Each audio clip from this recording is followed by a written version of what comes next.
ਆ ਦਿਓ ਇੱਕ ਹੋਰ ਦੇ ਦੋ ਸਾਡੇ ਘਰ ਪ੍ਰਾਹੁਣੇ ਆਏ ਆ ਓਕੇ ਇੱਕ ਹੋਰ ਦੇ ਦਿਓ ਤਿੰਨ ਚ ਨਹੀਂ ਸਾਡੇ ਘਰ ਪ੍ਰਾਹੁਣੇ ਆਏ ਤਾਂ ਕਹਿਣ ਨਹੀਂ ਆ ਸਾਰੀ ਲੈਣ ਛੱਡ ਕੇ ਤੂੰ ਅੱਗੇ ਆ ਗਈ ਕੀ ਗੱਲ ਆ ਆਂਟੀ ਸਾਡੇ ਘਰ ਪ੍ਰਾਹੁਣੇ ਆਏ ਜੇ ਮੈਂ ਨਹੀਂ ਲੈ ਕੇ ਗਈ ਮੈਨੂੰ ਕੁੱਟ ਪੈਣੀ ਪਾ ਦਿਓ ਪਲੀਜ਼ ਆ ਇੱਧਰ ਵੀ ਪਾ ਦਿਓ ਇੱਧਰ ਪਾ ਦਿਓ ਕੱਛਾਂ 'ਚ ਪਲੇਟਾਂ ਵਾੜੀਆਂ ਠੀਕ ਆ ਆਂਟੀ ਲੈਣ ਚ ਆਇਆ ਕਰੀ ਤੂੰ ਲੈਣ ਤੋੜ ਅੱਗੇ ਚੱਲ ਜਾਂਦੀ ਹੁੰਦੀ ਹੈ ਤੁਹਾਡੇ ਘਰ ਪ੍ਰਾਹੁਣੇ ਆਏ ਆ ਸਾਡੇ ਘਰ ਤੇ ਪ੍ਰਾਹੁਣੇ ਆਏ ਆ ਤਾਂ ਮੈਂ ਲੈਣ ਤੋੜ ਕੇ ਗਈ ਸੀ ਅੱਗੇ ਬੋਲਦੀ ਹੁਣੇ ਆਏ ਤੇਰੇ ਘਰ ਪਰੇ ਹੋਵੋ ਆਂਟੀ ਜੀ ਕੜੀ ਪਾਇਓ ਇਹ ਚ ਆ ਤੇ ਪਹਿਲੀ ਆ ਨਹੀਂ ਆਂਟੀ ਜੀ ਮੈਂ ਉਹ ਨਹੀਂ ਹੈਗੀ ਆਂਟੀ ਤੁਹਾਡੀ ਸੌਂ ਲੱਗੇ ਨਹੀਂ ਮੈਂ ਉਹ ਹੈਗੀ ਉਹ ਨਹੀਂ ਹੈਗੀ ਉਹਨੇ ਮੇਰੇ ਸਹੁੰ ਖਾਦੀ ਆ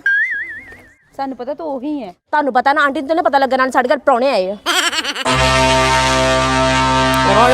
ਪਰੋ ਕੁੜੀਓ ਪਰੋ ਹੋ ਜਾਓ ਆਂਟੀ ਜੀ ਇਹ ਤਾਂ ਉਹੀ ਆ ਉਹ ਕੀ ਗੱਲ ਪ੍ਰਧਾਨ ਤੇਰੀ ਦੁਸ਼ਮਣੀ ਮੇਰੇ ਨਾਲ ਕੋਈ ਉਹ ਨਹੀਂ ਆ ਮੈਂ ਕੌਣ ਉਹ ਕੌਣ